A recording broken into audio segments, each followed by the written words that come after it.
What's up, guys?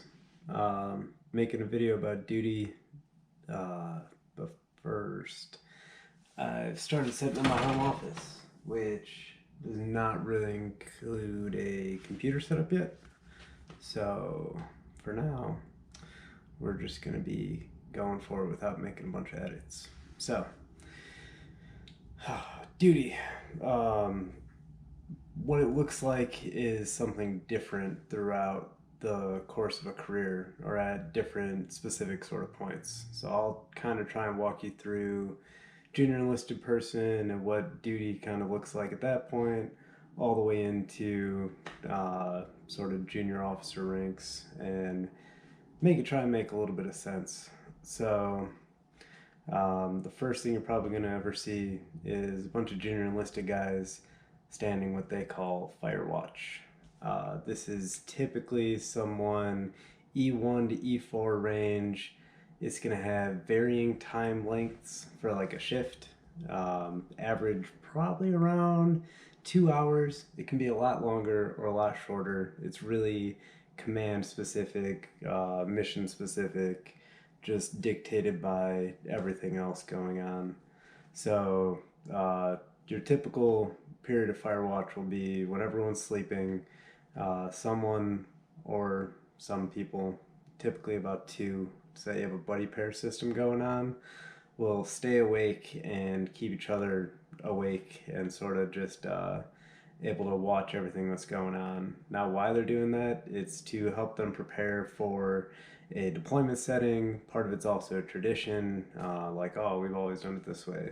And maintaining an interior guard posture or being able to sort of look at the internal unit integrity and making sure there's not going to be some kind of surprise ambush attack, something bad happening at that level. When are you going to do this? It's going to happen all the time on field ops if you're out doing something. Any sort of schoolhouse setting, this is definitely taking place, and really whenever the commander wants it to happen. So your next step up from that would typically be a duty NCO with an assistant duty NCO.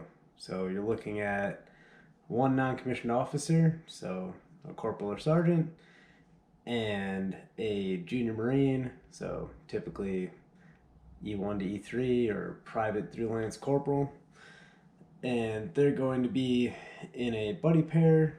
This is usually a garrison position, or when you're not really out in the field or anything like that. You're sort of back in the rear looking over the barracks or any other type of secure area that you might find yourself in. Why this is going to happen? It's again the interior guard, the ability to rapidly respond to any sort of emerging situation before it gets to the point where something really bad is going to happen, and having the ability to have a designated person to call for backup or a police response or something like that if they're needed. Now, the shift length or the time of this is typically going to be a full day. So you're going to be there all day or at least on call for that area for a full day. Uh, Common occurrence you're going to see with this is a lack of sleep. All right. Now, the next thing I've got on here is Sergeant of the Guard, or the SOG. So you're going to have a sergeant, and depending on the setting, they're likely going to be armed, and it could also be someone like right above sergeant, like maybe a staff sergeant, maybe a corporal if there's not enough sergeants around. But you're going to be overseeing a secure area or in a posture where you have a Firewatch like setting where there's some other junior Marines sort of watching over things going on. And in those settings, the Sergeant of the Guard is going to typically, 9 out of 10 times, be there for every type of changeover. So if you're doing a 2 hour Firewatch rotation, the Sergeant of the Guard might be sleeping at night, but they're going to be there every 2 hours for the changeover, and they're going to be immediately nearby so that someone can grab them if they're needed. So again, this is just to immediately respond to situations that are going to require a judgment call beyond that of like a lance corporal, where you actually want someone with some experience and a little more time under their belt to be able to make a good call as something emerges and be able to do it rapidly. Uh, as I'm going to say a lot, this is a very high stress, little sleep position. And why it's going to be like that is because sergeants are typically viewed as the backbone of the Marine Corps. They're the ones that support everything, and they get called up to do a lot of excessive or uh, additional duties. So your next step up, you're going to be looking at your sort of officer of the day and assistant officer of the day position. So this is usually going to be a junior officer, somewhere between second lieutenant and captain.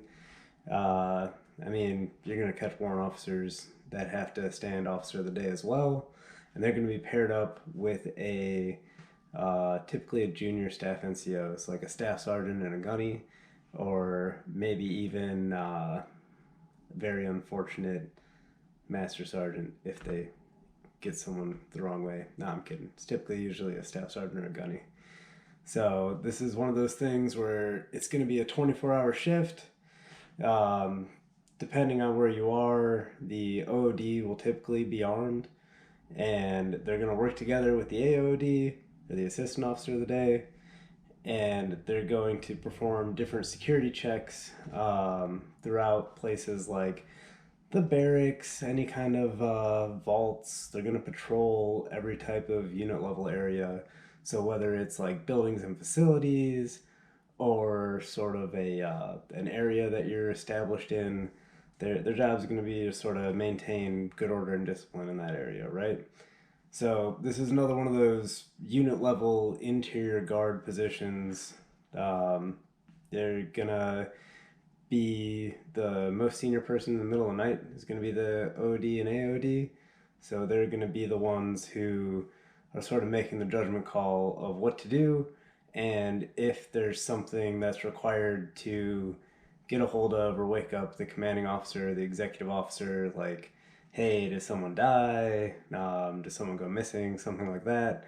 Or potentially grab the PMO or the provost marshal's office or military police, MPs, whatever you want to call those guys. All right. They'll grab them if they're needed in order to sort of quell any major disturbance, like a brawl happening in the barracks or something like that, that isn't necessarily super out of place, that requires the CO or the XO to be there, but also requires more backup than just one angry guy with a pistol. Now, this position typically is accompanied by some type of instructions, like a big binder that'll have everything you need to do throughout the 24-hour shift and what specifically the CO wants to know about and what kind of time span, as well as the executive officer, the XO, and other people in important positions, what they want to know when. There's always going to be a how-to guide sitting there with you.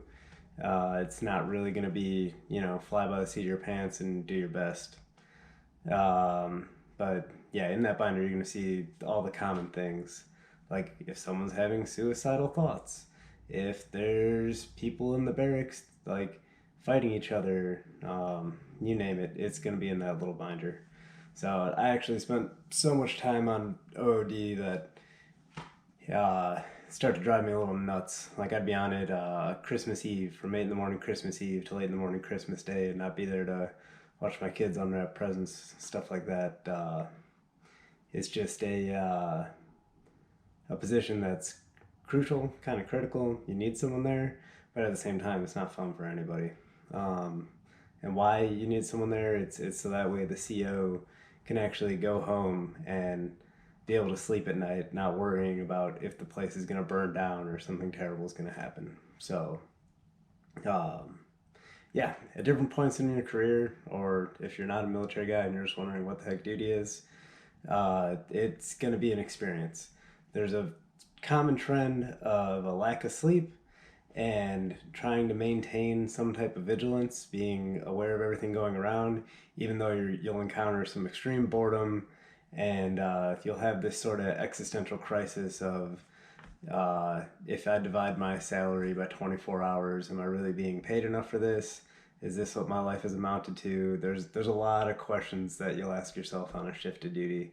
It's sort of a deep pit, and luckily you're not always alone. There's always someone to sort of be a sounding board with you.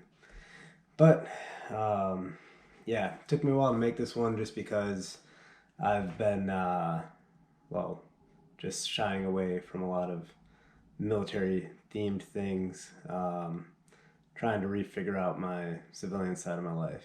But if you've got some sort of interesting duty story to share, comment it down there. Let me know what it is. If there's anything else you want to hear me talk about, just let me know. And don't forget to like this, share it with your mom, maybe subscribe. Who knows?